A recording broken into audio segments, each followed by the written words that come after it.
e para falar um pouquinho sobre o que o amor de Deus está fazendo no sul do Brasil, quero chamar o pastor Renato, que vem aqui.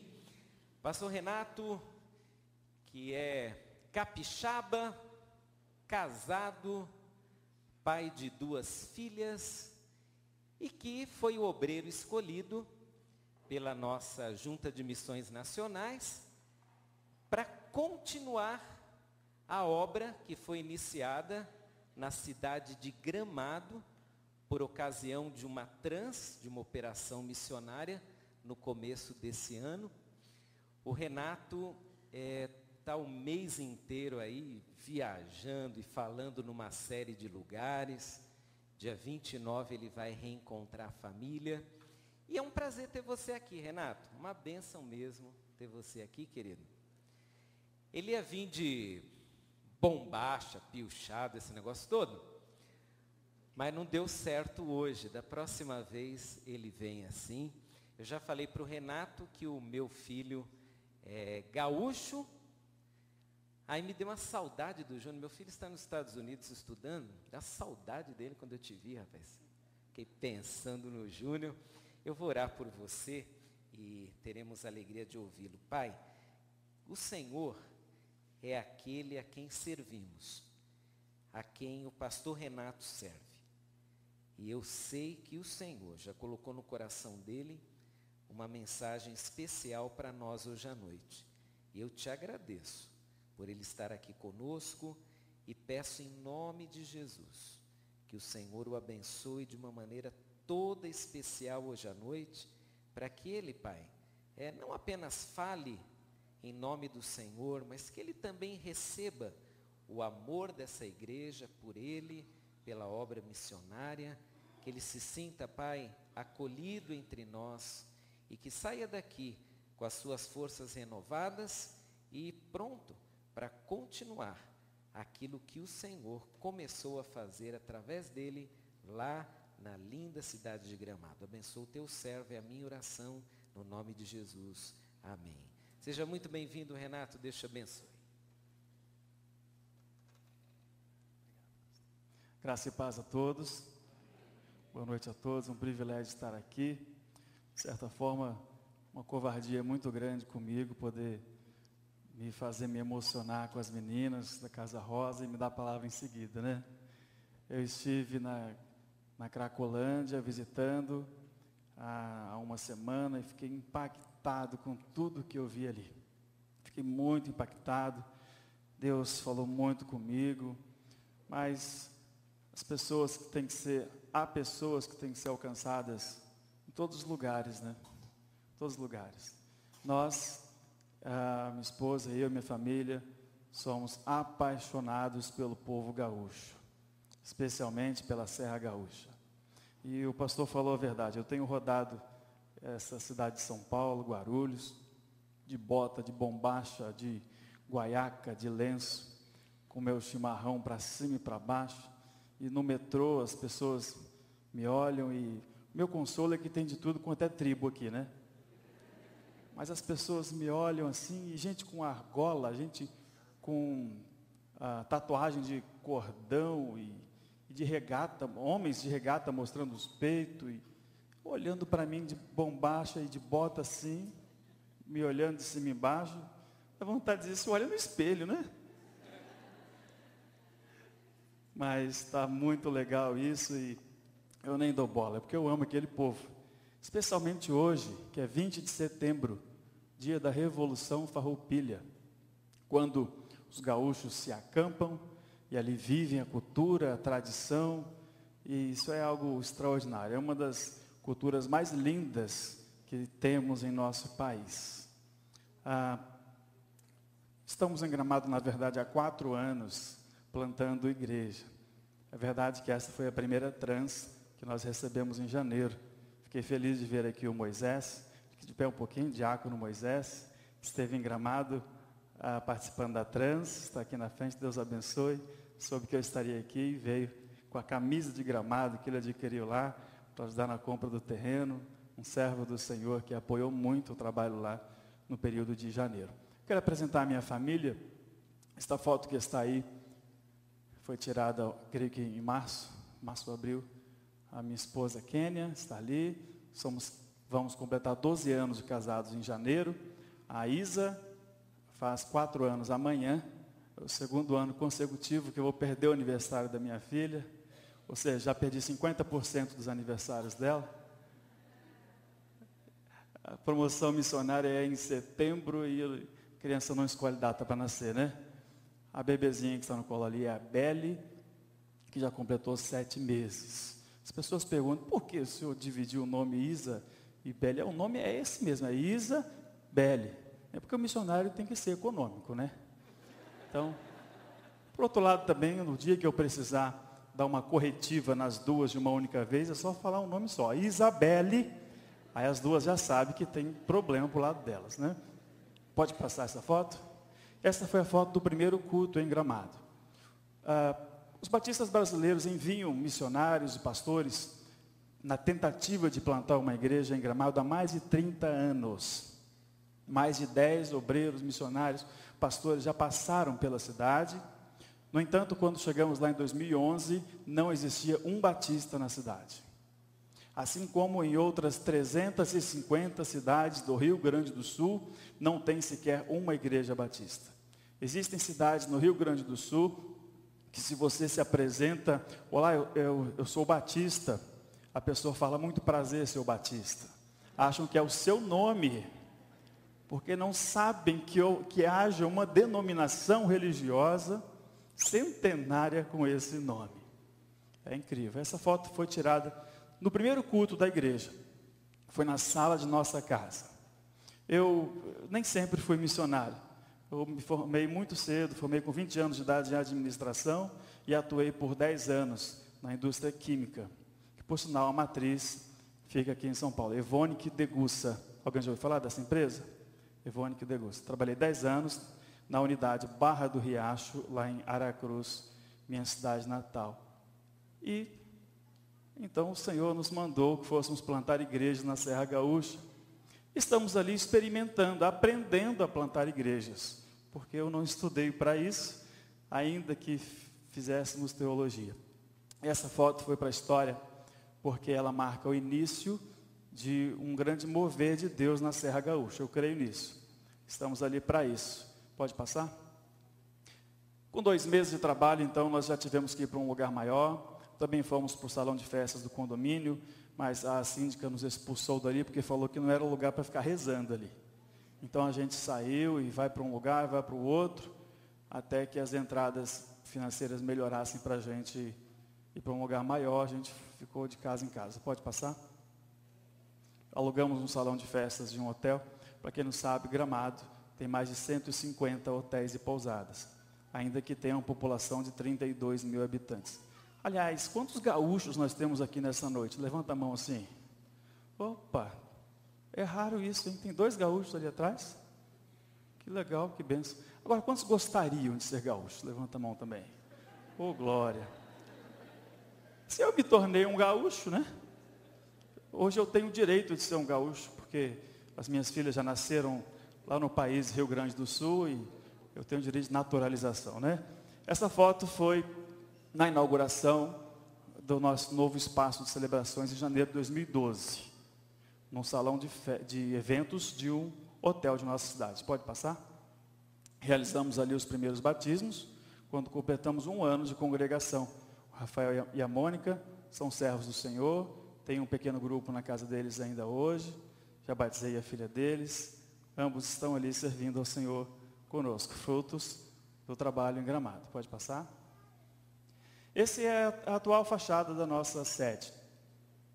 Atual fachada. Colocamos uma foto de uma família muito grande ali. Nós temos a igreja tem um segundo nome, que é a Família em Gramado. E a nossa igreja, naturalmente, foi reconhecida como a igreja da família. Não só pela foto que tem na fachada, mas também pelo acolhimento que as pessoas sentem naquele lugar. Isso é extraordinário. Ainda estamos nesse lugar até hoje, comporta 70 a 80 cadeiras, uma sala de apoio, são 150 metros no total, somando os banheiros. No entanto, a gente paga perto de R$3.000 de aluguel. O setor imobiliário é muito valorizado naquele lugar. uma cidade de 30 mil habitantes, tem mais de 60 imobiliárias. Então essa é a maior dificuldade que a igreja enfrenta. Mas Deus tem provido. Pode passar? Esse é um dos pequenos grupos, e nesse caso os adolescentes, um pequeno grupo bem bacana, já batizei 3 desses rapazes. Pode passar? Essa foto foi tirada na pré-trans, um dia antes de iniciar a trans. Nós fomos orar pela cidade, em volta da rótula das bandeiras, que é uma rótula em homenagem a todos os estados que visitam Gramado. Afinal, são 3 milhões de turistas que visitam todos os anos. Gramado é o melhor destino turístico do Brasil, segundo melhor da América Latina, perdendo só para Buenos Aires.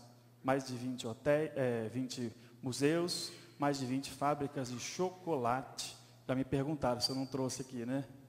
Tem um irmão que me perguntou, fico devendo. Nós estávamos orando nessa rótula, 80 missionários voluntários de 16 estados brasileiros, circundamos essa rótula e com o megafone na mão, ficamos ali meia hora, 40 minutos. Moisés estava ali. E foi extraordinário. Essa foto saiu no jornal no dia seguinte da cidade. Pode passar? Ali foi a mobilização durante o período da convenção, que foi em Gramado. Quantos estiveram na convenção em Gramado? Levanta a mão assim. Ah, que legal, alguns irmãos. Foi extraordinário, um trabalho missionário, ser anfitrião de uma Assembleia da Convenção Batista Brasileira. Isso acho que não consta nenhuma rata dos batistas, né? Porque Deus está com os olhos voltados para aquele lugar, isso é um privilégio para nós. Foi uma mobilização muito grande, depois do vídeo os irmãos vão ver mais detalhes. E naquela foto ao lado ali tem um rapaz de blusa laranja, de boné azul, chamado Tiago. Uma equipe de irmãos de uma das bases da trans abordaram o Tiago na rua, e eu estava chegando ali para trazer as marmitas, e me disseram, pastor, vem orar por esse jovem aqui. E eu dei um puxão de orelha naquele jovem, sem conhecê-lo, falei, rapaz, olha o que você está fazendo da sua vida, sem saber o que ele tinha, mas certamente eu sabia que ele nasceu em pecado, né? Então, e orei por ele ali, no meio da rua. Depois eu vou falar mais sobre o Tiago. Pode passar? Essa foto do jornal de nossa cidade, Jéssica comemora o milagre. Vítima de trombose cerebral, jovem se recuperou com força da fé e amigos. Esta jovem chegou à beira da morte. 19 anos, universitária, cheia de sonhos, cheia de ideais para a sua vida. Foi parar no hospital, chegou ao conhecimento do pastor, missionário, vem orar por uma jovem aqui no hospital. E fomos lá interceder, pedir que Deus fizesse um milagre. Mas eu tive que sair daquela sala por 3 vezes para não desmaiar ali na frente dela. Fiquei pálido ao ouvir uma pessoa rangendo os dentes, e era forte, era feio o negócio, viu? A única referência que eu tinha de ranger de dentes era quando eu leio a Bíblia, e eu sei que vai ter no inferno, né? Mas eu ouvi dentro do hospital isso. Essa jovem, os médicos disseram, chame os familiares para se despedir dela. E nós chamamos a igreja para orar por ela, para Deus fazer o milagre. E Deus foi fazendo os milagres na vida dela. E a igreja orando, vigílias após vigílias de oração. A cidade fazendo eventos, pessoas vendendo cupcake, vendendo rifas, enfim, houve de tudo para ajudar essa jovem. E ela foi melhorando, e a igreja orando. A Kênia, a minha esposa, é enfermeira, e quando a Jéssica veio para casa, é a Kênia que ia lá dar banho nela, a Kênia que trocava a fralda dela, e fazia os curativos, e fomos falando do amor de Deus. A Jéssica recuperou a voz, foi recuperando os movimentos do seu corpo. A Jéssica, então, começou a entender o plano de Deus para a vida dela. A Jéssica começou a receber um estudo bíblico em sua casa. A Jéssica recebeu a Jesus como seu Salvador.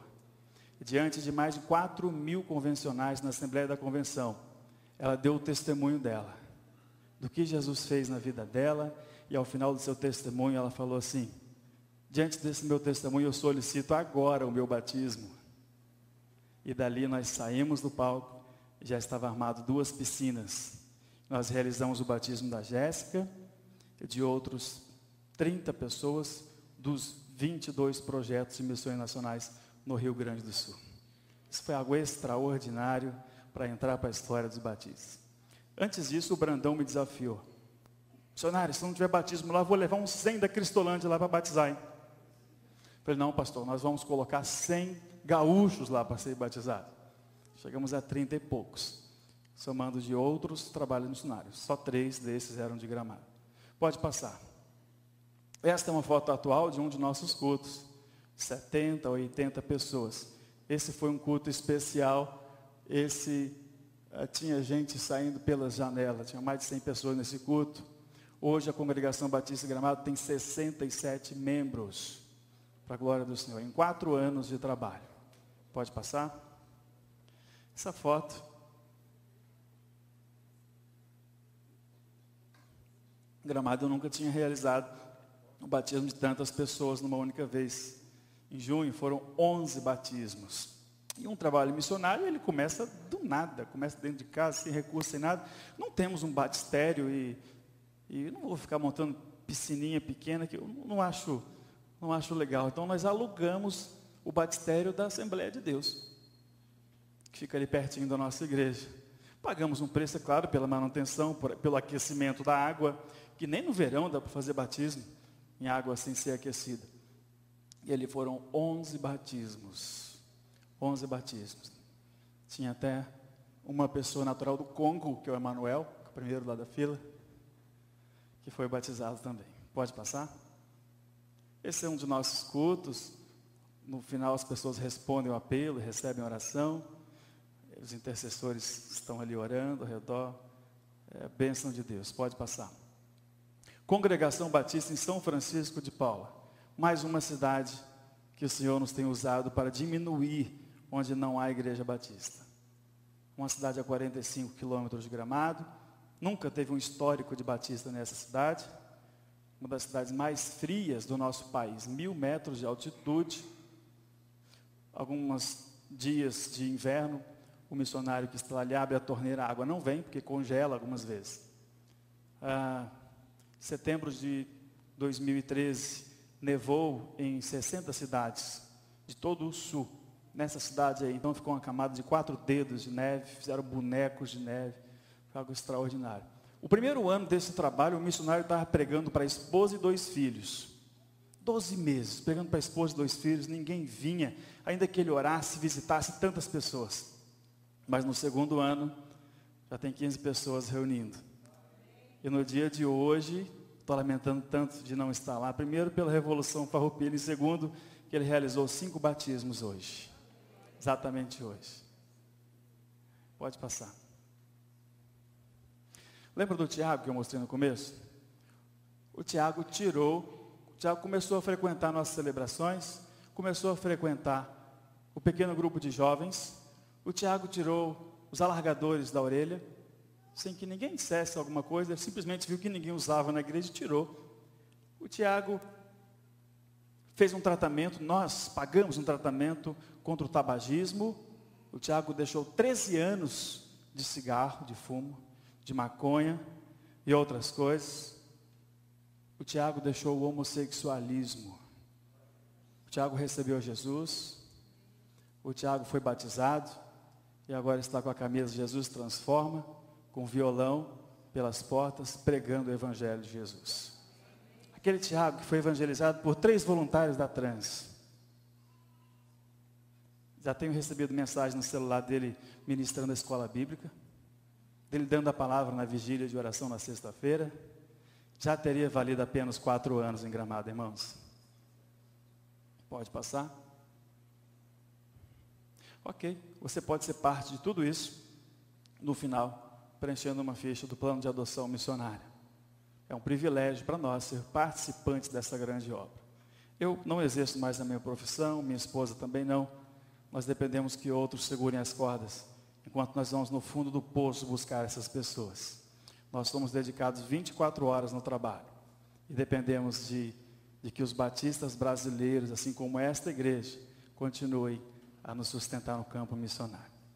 Eu também tenho uma reflexão da palavra do Senhor a compartilhar com os irmãos. Abra sua Bíblia em Marcos capítulo 6. Prometo que eu vou ser bem breve, uma vez que eu acho até que seria não desnecessário, mas um tanto já saturado de tudo que nós vimos aqui, já voltaríamos cheios para a nossa casa. Mas vamos refletir um pouquinho na palavra do Senhor. Marcos 6, 30, 44.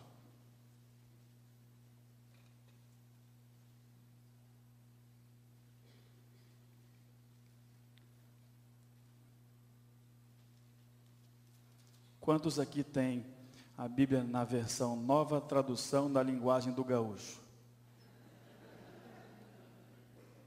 Ninguém, né? Mesmo assim, eu quero ler alguns versículos para os irmãos, antes de ir para Marcos 6. Marcos 16:15 é um texto bem missionário, né? E na linguagem do gaúcho diz assim: ide por todas as querências, proseando do Evangelho para todos viventes. João 14, 1 e 2, um texto bem conhecido dos irmãos, na linguagem do gaúcho diz assim: não azucrine vosso coração, creia em Deus, creiam em Jesus, no rancho de Deus há muitos lugares para posar. A parábola do filho pródigo, os irmãos conhecem, não conhecem? O gaúcho resumiu assim: o guri gastador pediu ao pai seus pila, a parte da herança que lhe pertencia. Enrolou o poncho e saiu porteira fora de guaiaca cheia. Gastou tudo que tinha com festanças e trago. Voltou mais quebrado que arroz de terceira.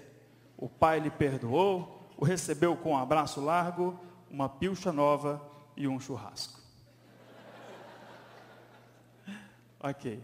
Marcos 6, 30 a 44. A aula de cultura gaúcha fica de lado. Vamos à palavra de Deus. Marcos 6, 30 a 44. Diz assim a palavra do Senhor. Os apóstolos reuniram-se a Jesus e lhe relataram tudo o que tinham feito e ensinado. Havia muita gente indo e vindo, ao ponto de eles não terem tempo para comer. Jesus lhes disse: venham comigo para um lugar deserto e descansem um pouco. Então eles se afastaram num barco para um lugar deserto. Mas muitos dos que os viram retirar-se, tendo-os reconhecido, correram a pé de todas as cidades e chegaram lá antes deles. Quando Jesus saiu do barco e viu uma grande multidão, teve compaixão deles, porque eram como ovelhas sem pastor. Então começou a ensinar-lhes muitas coisas. Já era tarde e por isso seus discípulos aproximaram-se dele e disseram: este é um lugar deserto, já é tarde. Manda embora o povo para que possa ir aos campos e povoados vizinhos, comprar algo para comer. Ele, porém, respondeu: deem-lhes vocês algo para comer. Eles lhe disseram: isso exigiria 200 denários. Devemos gastar tanto dinheiro em pão e dar-lhes de comer? Perguntou ele: quantos pães vocês têm? Verifiquem.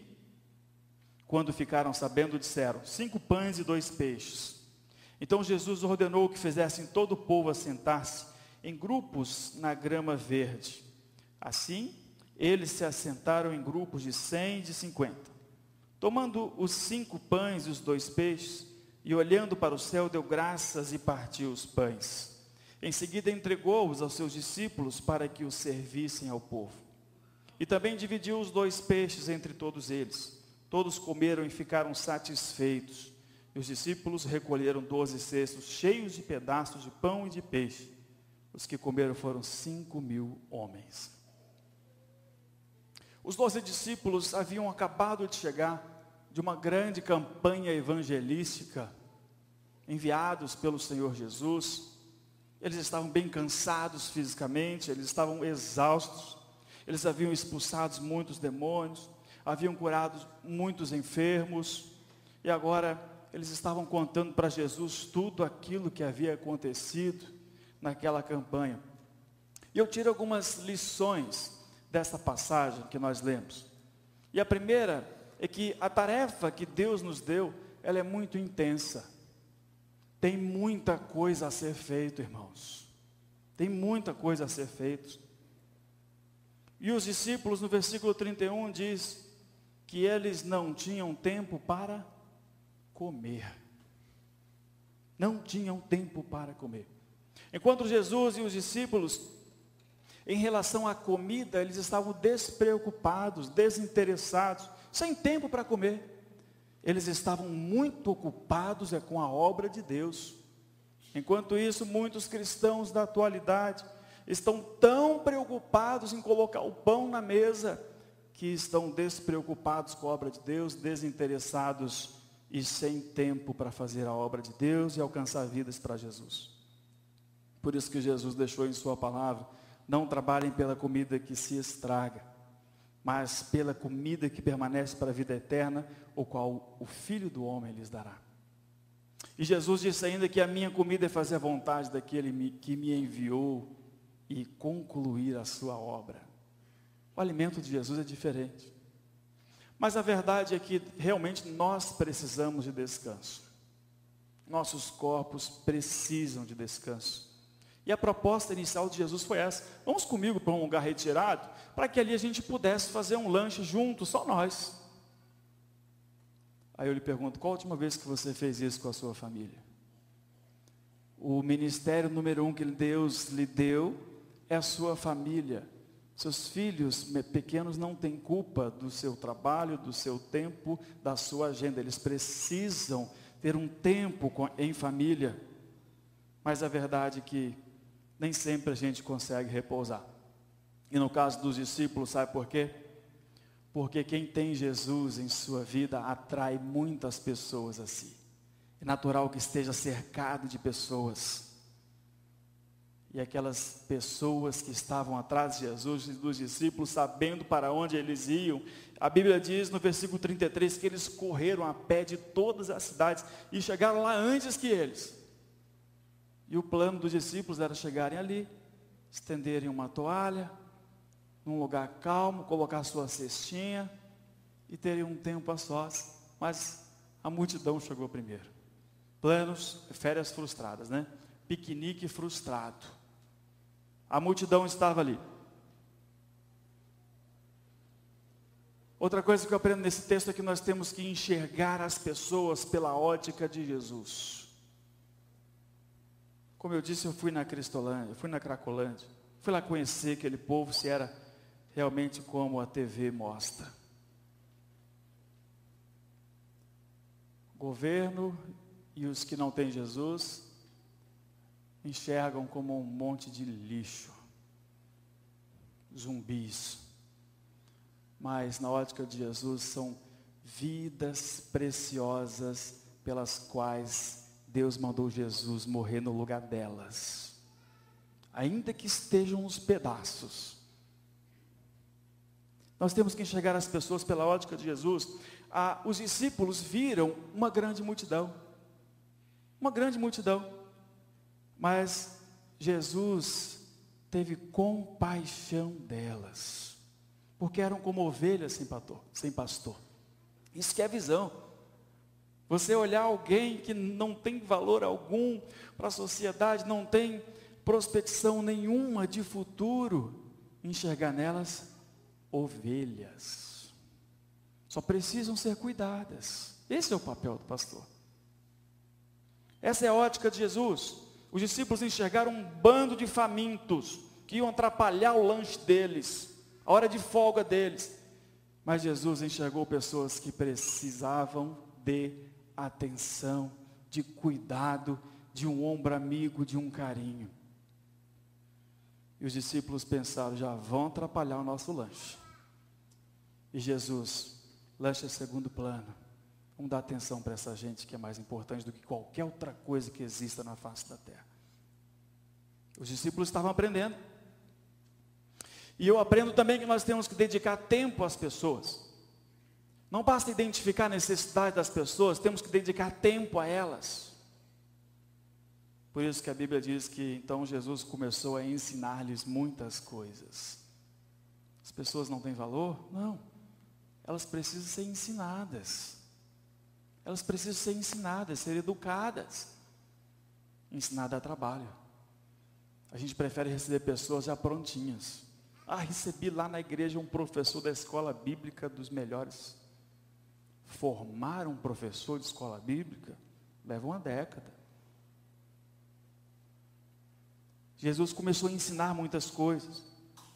As necessidades das pessoas são mais importantes do que a minha agenda, do que meu tempo, do que os meus compromissos pessoais e individuais. Outra coisa que eu aprendo é que a nossa preocupação com o próximo ela é limitada. Ela é limitada. Porque no versículo 35 e 36, os discípulos disseram, olha, já está ficando tarde, esse lugar não tem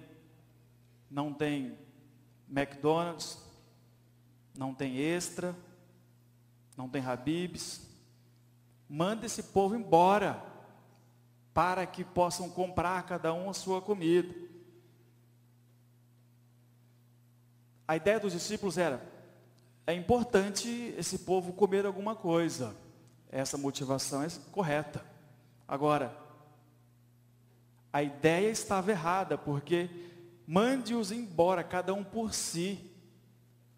Motivação certa, dar comida. Ideia errada, cada um que se vire. Nossa preocupação com o próximo é limitada. Eu não estou satisfeito de ter ido lá naquela Cracolândia uma única vez, não quero voltar lá. Eu tenho mais uma semana aqui em São Paulo, eu vou voltar lá. Porque eu vi uma jovem chegando, uma adolescentezinha, que ainda tinha brincos. Para mim isso já quer dizer muita coisa. Que ela estava se enturmando agora ali. Porque quem está mais tempo sequer usa brinco, já queimou. Meu desejo era de tirar aquela jovem dali. Antes que fosse tarde. Mas eu me senti tão incapaz. Tão incapaz. Compaixão é uma coisa, ter pena é outra. É completamente diferente. Algumas versões falam que Jesus teve pena, mas está um pouco pobre essa tradução. Ter pena, você olha para a pessoa e fala, coitadinho, que Deus mande alguém para ajudá-lo. Teve pena. Compaixão é o que o bom samaritano teve, é o que Jesus teve. Compaixão te leva a fazer alguma coisa. Te leva a fazer alguma coisa. Alguém tem que fazer alguma coisa. E só vai ser legítima essa frase se você fizer uma única vez. Porque você ficar falando, alguém tem que fazer alguma coisa, alguém tem que fazer alguma coisa. Mas alguém é você. Se alguém é você que não fez. Sou eu que não fiz. Eu tenho que fazer alguma coisa. Eu vou fazer alguma coisa. Nossa preocupação com o próximo tem que ser ampliada. E o que Jesus nos manda é alimentar as pessoas. Os discípulos disseram, manda esse povo embora, cada um com seus problemas. Jesus falou, é vocês que vão dar comida para eles. Não mandar embora nada, vocês vão dar comida para eles. Alimentar as pessoas necessitadas e aflitas é uma ordem de Jesus a todos que se dizem cristãos. É uma responsabilidade de todos nós. Cabe a você e eu refletirmos quantas pessoas nós alimentamos nessa semana. Não só de pão físico, mas com o ombro amigo, com uma palavra acolhedora, uma palavra de incentivo, levantando uma pessoa que está frustrada, que está abatida, que está de luto. Quantos receberam de seus lábios alimento para a alma essa semana? Dizer, mande o povo embora, é muito fácil.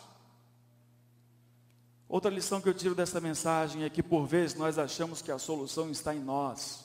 Nós queremos contabilizar o que nós temos para poder fazer alguma coisa. Os discípulos disseram, nós precisaríamos de 200 denários. E ainda assim disseram, mas por que vamos gastar tanto dinheiro com essa gente? Não podemos, mestre, não tem condições, nós somos limitados. Não, e a gente fala, não tem dinheiro, não tenho capacidade, não tenho tempo. Engraçado, aquele que é capaz de ir lá fazer alguma coisa, ele também tem 24 horas por dia, igualzinho a nós. O que será que ele tem de diferente? Disponibilidade é o que falta para nós muitas vezes. Mas a solução não está em nós. Nós realmente, se fôssemos contabilizar, nós nunca faríamos nada. Eu tenho orado muito pela Serra Gaúcha, pelo Rio Grande do Sul. Nós oramos de segunda a sábado, de 2 às 3 da tarde na igreja. Oramos toda sexta-feira, vigília de oração, de 10 à meia-noite e meia. Estimulamos os 13 pequenos grupos nos lares a orarem. Antes de cada celebração, nós temos um tempo de oração. Antes dos cultos, tem umas irmãs que oram antes de começar o culto. Antes do pastor ir para a promoção missionária aqui em São Paulo, desafiamos a igreja a orar 24 horas de oração. E numa escala de 24 escalas, vários irmãos, 50 irmãos no mínimo passaram pela igreja. E sabe o Tiago, esse jovem que vocês viram? Inclusive até esqueci de passar o vídeo depois dessa mensagem de paz. O Tiago orou 11 horas. Dividido em 3 tempos. Que ele pausava, ia em casa, tomava um banho e voltava. 11 horas. A solução não está em nós não, irmãos. Mas uma coisa que nós temos que fazer é analisar o que nós já temos. Outro princípio que eu tiro dessa mensagem. Porque Jesus falou, o que vocês têm aí? Quantos pães vocês têm? Contabilize. E eles disseram, 5 pães e 2 peixes. E Deus é especialista em usar aquilo que Ele mesmo já colocou em nossas mãos. Deus sempre vai começar a te usar de acordo com o que Ele mesmo já te capacitou. Eu sei que no curso que você estuda na universidade, as matérias exigem mais do que você pode oferecer. No seu trabalho, na sua profissão, você já tem serviço para 2 meses pela frente. Mas Jesus só exige de nós aquilo que Ele mesmo já nos deu. E nada mais. É assim que Deus trabalha. Deus falou para Moisés, o que você tem em suas mãos, Moisés? Ele, um cajado. Nas mãos de Moisés, um cajado era só para espantar uma cobra, ou puxar uma ovelha. Mas quando ele entregou nas mãos de Deus, uma incontável multidão foi liberta da escravidão do Egito. Aquela viúva, o profeta falou, o que você tem em sua casa? E ela, a primeira resposta dela foi, eu não tenho nada. E é assim que a gente faz, a gente acha que não tem nada. E o profeta falou, olha bem se você não tem nada. Eu tenho um pouquinho de azeite. Então você tem alguma coisa. Você não tem nada. Você tem sim. Nós minimizamos o pouco que nós temos. E nas mãos daquela mulher dava para fazer um bolinho. Mas nas mãos de Deus, aquele pouquinho de azeite foi o pagamento de muitas dívidas. E ela se livrou de ter que dar os seus filhos como escravos. Os discípulos, Jesus perguntou, o que vocês têm em suas mãos? 5 pães e 2 peixes. Nas mãos dos homens é só um lanchinho. Só daria para uma pessoa. Mas nas mãos de Deus é mais do que necessário para alimentar uma multidão faminta. Tudo depende de uma coisa, nas mãos de quem está. A obra de Deus é feita da maneira de Deus. 5 pães e 2 peixes foi suficiente para alimentar uma multidão. Deus sempre nos surpreende com a sua maneira de agir. E por fim, nós não devemos parar enquanto todas as necessidades não forem supridas. Não parou de surgir pão e peixe até que todos estavam satisfeitos. É assim que Deus faz. Nós não podemos parar. Temos muito o que fazer. Meu desejo é que esta mensagem traga uma reflexão a cada um de nós nessa noite, mas que saia da reflexão e que provoque em nós uma mudança. Às vezes Deus não te chamou para ir para o Rio Grande do Sul, alcançar uma cidade de imigração alemã, mas você tem um vizinho no prédio que você mora, que eu não posso ir lá falar de Jesus para ele, porque Deus colocou você lá. Deus não vai cobrar de mim, se ele não ouvir de Jesus e ir para o inferno. É você que Deus colocou lá. Aquela pessoa que trabalha com você, como eu gostaria de ir lá falar de Jesus para ele. Mas eu não posso, porque é uma tarefa que Deus deu para você. É um privilégio que Deus deu para você. Então que Deus te conceda graça, te abençoe, a todos nós, para não nos calarmos diante de nenhuma oportunidade de anunciar a palavra de Deus. Obrigado, pastor, pela oportunidade. Devolvo a palavra a quem for de direito.